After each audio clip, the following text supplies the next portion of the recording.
Once upon a time, in a small village nestled in the countryside, there lived a man named Jacob and his wife, Eliza. One sunny morning, they decided to visit the market in the neighboring town to sell some of their goods and buy supplies for their home. Jacob and Eliza packed their belongings and loaded them onto their faithful donkey, Benny. They had quite a bit to carry, but Jacob carefully balanced the load so Benny wouldn't be too burdened. As they began their journey, Jacob looked at Eliza and said, "Let's walk beside Benny. He's carrying our goods, and if we both ride him, it might be too much for him." Eliza agreed, and they started walking along the dusty road leading to the town. After a while, they passed a group of travelers. The travelers pointed at them and laughed, saying, "Look at those fools walking in the dust. They have a donkey, and yet they don't ride it. How silly they are." Jacob and Eliza heard this and felt a bit embarrassed. "Maybe they are right," Jacob said. "Why don't you ride on Benny?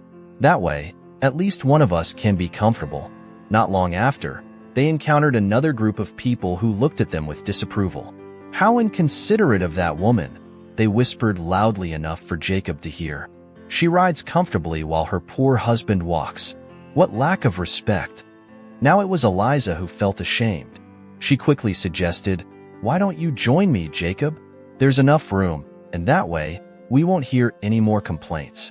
Jacob agreed, and both of them sat on Benny, continuing their journey to the town. However, just as they thought they had found a solution, they passed a third group. This time, the onlookers shook their heads and tooted, "Look at that poor donkey, weighed down by two selfish people and all their goods. How cruel they are to overburden that poor animal." "Eliza," he said, looking into her eyes, "we tried to please everyone we met, and none of it worked. It seems no matter what we do, someone will think we are wrong." "You're right, Jacob," Eliza replied. "We can't control what others think. We know we care for Benny, and we shouldn't let the opinions of others sway us from what we believe is right." So, they unloaded Benny, gave him a light pat, and decided to continue as they had started. Jacob and Eliza walked beside their donkey, sharing the load equally, comfortable in their own choices.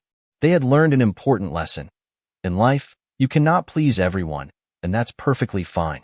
Do what you believe is right and fair, and let others think what they may. Your peace of mind is worth more than the approval of the crowd. Remember that like Jacob and Eliza, you will encounter many voices and opinions in your journey. It's important to listen, but even more crucial to stay true to your own values and beliefs. People will always have something to say, but at the end of the day, you are the one who lives with your choices. Thank you for watching. Take care.